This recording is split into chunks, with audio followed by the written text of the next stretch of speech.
आज हम बात करने वाले हैं 1963 की एक क्लासिक जासूसी thriller from Russia with love की। ये कहानी है धोखे की, बदले की और एक ऐसे जाल की जिसे तोड़ पाना लगभग नामुमकिन था। जरा सोचिए, दुनिया के सबसे खतरनाक जासूस को आप कैसे हराएंगे, खासकर जब वो जेम्स बॉन्ड हो। ये कोई आम मिशन नहीं हो सकता। इसके लिए एक जबरदस्त प्लान चाहिए, एक ऐसा प्लान जो हर कदम पर परफेक्ट हो। यहां मकसद सिर्फ बॉन्ड को मारना नहीं था। नहीं, प्लान इससे कहीं ज्यादा बड़ा और खतरनाक था। प्लान था बॉन्ड को और उसकी पूरी एजेंसी MI6 को दुनिया के सामने जलील करने का, ताकि वो दोबारा कभी सर न उठा सकें। दांव पर सब कुछ लगा था। तो चलिए इस शानदार जाल के पीछे की पूरी साजिश को समझते हैं। ये सब शुरू हुआ स्पेक्टर नाम के खतरनाक क्रिमिनल ऑर्गेनाइजेशन से, जो अपने एजेंट डॉक्टर नो की मौत का बदला लेना चाहता था। और डॉक्टर नो को किसने मारा था? जेम्स बॉन्ड ने। तो ये स्पेक्टर आखिर है क्या? देखिए, ये कोई सरकारी एजेंसी नहीं है। ये एक ग्लोबल क्रिमिनल ऑर्गेनाइजेशन है जो किसी देश के लिए नहीं, बल्कि सिर्फ पावर और पैसे के लिए काम करता है। इनके काम करने का तरीका है आतंकवाद, हत्या और ब्लैकमेलिंग। इस खतरनाक प्लान के पीछे 3 बड़े खिलाड़ी थे। पहला, क्रोनस्टीन, एक चेस ग्रैंड मास्टर जो शतरंज की बिसात की तरह ही चालें चलता था। दूसरी, रोजा क्लेब, सोवियत जासूसी की एक क्रूर एक्सपर्ट। और तीसरा, रेड ग्रांट, एक प्रोफेशनल किलर। क्रोनस्टीन का प्लान 3 सिंपल स्टेप्स में था। स्टेप 1, MI6 को एक बेशकीमती डिकोडिंग मशीन लेक्टर का लालच दो। स्टेप 2, ऐसा माहौल बनाओ कि इस मशीन को लाने के लिए जेम्स बॉन्ड के अलावा कोई और ना आ जाए। और स्टेप 3, सही मौके पर बॉन्ड को मारो, मशीन वापस छीनो और एक ऐसा स्कैंडल खड़ा करो जिससे ब्रिटिश इंटेलिजेंस की इज्जत मिट्टी में मिल जाए। जाल तो बिस चुका था, अब इंतजार था कि बॉन्ड इसमें कैसे फंसता है। MI6 को ततियाना रोमानोवा नाम की एक सोवियत क्लर्क का मैसेज मिलता है।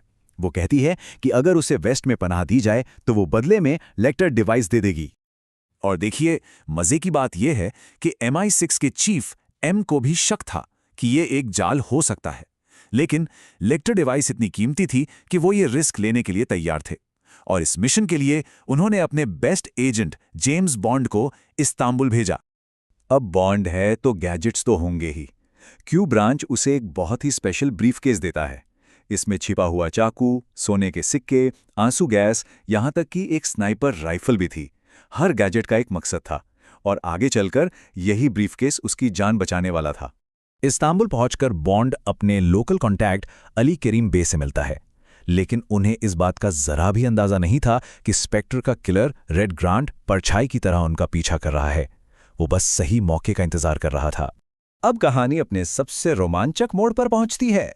बॉन्ड, तातियाना और केरिम्बे लेक्टर डिवाइस के साथ मशहूर ओरिएंट एक्सप्रेस ट्रेन में भाग निकलते हैं। पर यहीं से स्पेक्टर का असली खेल शुरू होता है। ट्रेन में हालात बहुत तेजी से बिगड़ते हैं। सबसे पहले बॉन्ड के दोस्त केरिम्बे की हत्या हो जाती है। अब बॉन्ड को एक मैसेज मिलता है कि जाग्रेब में एजेंट नैश उसकी मदद के लिए इंतजार कर रहा है। बॉन्ड को लगता है कि चलो अब मदद मिलेगी, लेकिन क्या ये इतना आसान था? ये एजेंट नैश आखिर है कौन?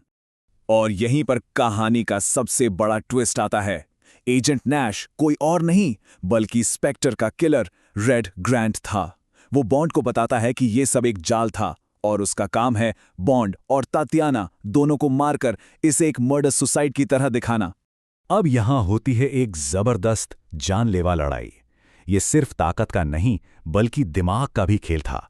बॉन्ड अपनी चालाकी से ग्रांट को उसी ब्रीफकेस के जाल में फंसाता है और एक भयानक लड़ाई के बाद उसे खत्म कर देता है। वो जाल से तो बच निकला, पर खतरा अभी टला नहीं था। बॉन्ड और तातियाना लेक्टर डिवाइस और उस ब्लैकमेल वाली फिल्म के साथ किसी तरह वेनिस पहुंचते हैं, लेकिन स्पेक्टर इतनी आसानी से हार मानने वालों में से नहीं था। पिक्चर अभी बाकी थी। स्पेक्टर की दुनिया में नाकामी की कोई जगह नहीं है। जब उनकी लीडर ब्लोफेल्ड को पता चलता है कि प्लान फेल हो गया, तो वो अपने ही मास्टरमाइंड क्रोनस्टीन को मौत की सजा दे देता है। ये दिखाता है कि स्पेक्टर कितना बेरहम है। जब लगता है कि सब कुछ शांत हो गया है, तभी आखिरी खतरा सामने आता है। रोजा क्लेब एक मामूली होटल की नौकरानी के भेस में बॉन्ड पर हमला करती है और उसके जूते में एक जहरीला खंजर छिपा था। इस आखिरी और सबसे खतरनाक लड़ाई में बॉन्ड की जान वो बचाती है जिसके बारे में किसी ने सोचा भी नहीं था, तातियाना। वो क्लेब को गोली मार देती है और ये साबित कर देती है कि वो अब बॉन्ड के साथ है। और इसी के साथ मिशन पूरा होता है। एक लेक्टर डिवाइस सुरक्षित, एक ब्लैकमेल फिल्म तबाह और स्पेक्ट्रा का एक बेहतरीन जाल नाकाम। लेकिन ये जीत एक सवाल भी छोड़ जाती है। बॉन्ड ने ये लड़ाई तो जीत ली, पर स्पेक्टर का असली मास्टरमाइंड ब्लोफेल्ड अभी भी आज़ाद है। सवाल ये है कि एक अकेले एजेंट की किस्मत आखिर कब तक उसका साथ देगी।